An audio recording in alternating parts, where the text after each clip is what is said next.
Hello दोस्तों, कैसे हैं आप सब लोग। मैं होप करता हूँ कि आप सब लोग एकदम मस्त होंगे और एकदम खुशी के साथ अपना जीवन जो है वो जी रहे होंगे। तो दोस्तों, मैं अंशु आपका स्वागत करता हूँ हमारे चैनल माइथोलॉजिकल हॉरर में। तो दोस्तों, मैं आज आपके सामने एक ऐसी हॉरर स्टोरी लेके आया हूँ जिसको सुनने के बाद आपके मन में भूत का डर बैठ जाएगा।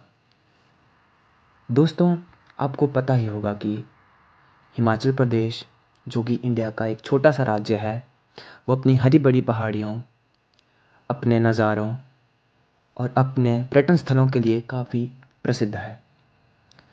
और यहाँ पर सालाना काफ़ी टूरिस्ट जो होते हैं वो घूमने के लिए आते हैं।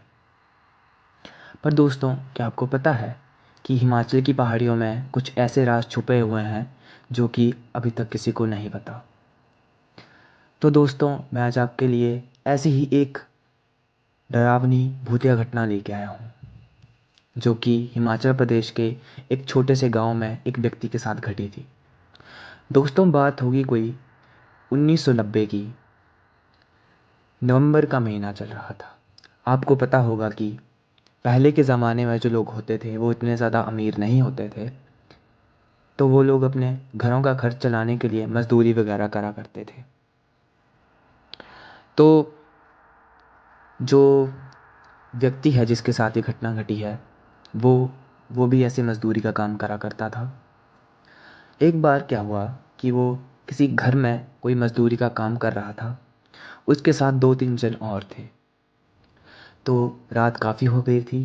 रात के तकरीबन 11 साढ़े 11 का टाइम हो रहा था और वो लोग अपना काम ख़त्म करके पूरा उसको निपटा के वहाँ से अपने घर की ओर चल पड़े। उनके घर में आने के लिए 2 रास्ते पड़ते थे।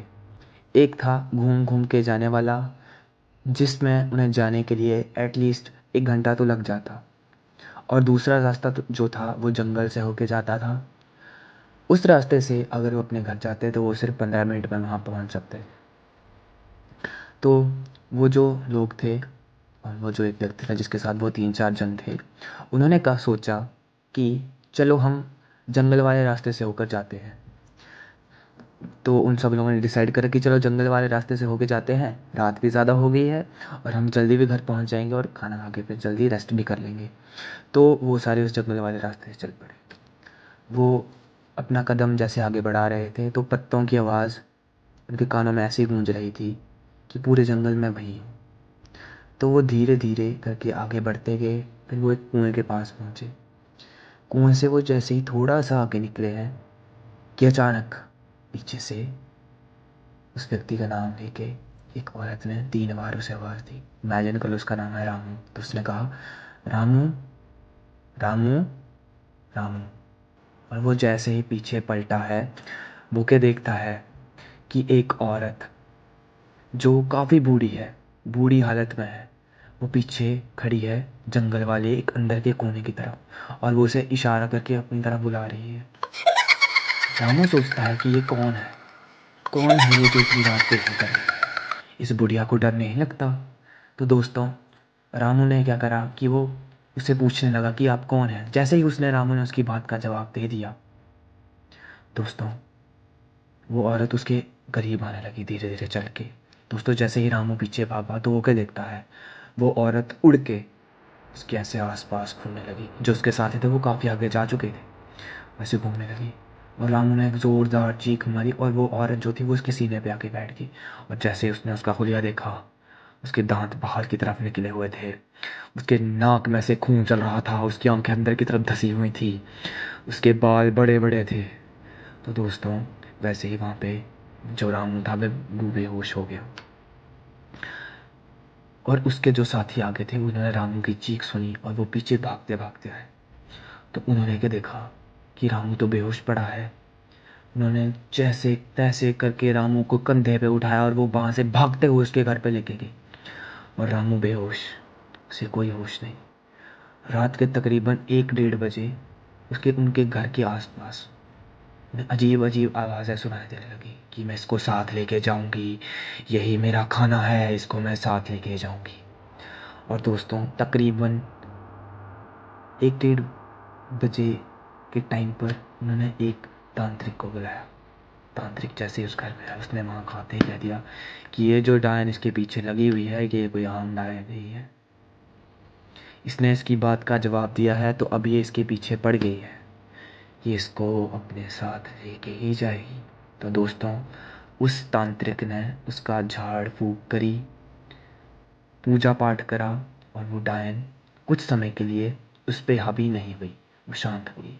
और दोस्तों, ऐसे तकरीबन 1 हफ्ते तक पूरा माहौल शांत रहा। 1 हफ्ते के बाद वो जो था, वो काम के सिलसिले थे, दोपहर के टाइम पे वो उसी रास्ते से एक उनका जो खेत पड़ता है वहाँ पे जा रहा था। दोस्तों, हिमाचल में जो खेत होते हैं वो होते हैं सीढ़ीदार, कोई ऐसे प्लेन नहीं होते कि उसके आसपास घर होते हैं, जंगल में जाके खेत होते हैं कहीं कहीं। तो वो ऐसे ही कुल्हाड़ी उठा के वहाँ पे लकड़ियाँ काटने के लिए अपने खेत में जा रहा था, और उसी रास्ते से होके जा रहा था। और दोस्तों, अचानक से उसे वो औरत फिर से दिख जाती है। और दोस्तों, इस बार वो ना चाहते हुए भी भाग नहीं पा रहा था, उसके पैर उसको देखते ही जम गए। वो औरत उसे ऐसे घूर रही थी। वो औरत जो थी वो कुएं के पास बैठी हुई थी, पल्ली साइड मुंह करके, और वो शख्स वहाँ पे उसके पैर जमे। और जैसे उसने पीछे उसको देखा, उसकी आंखें लाल, जैसे वो कोई बदला उससे लेना चाहती हो।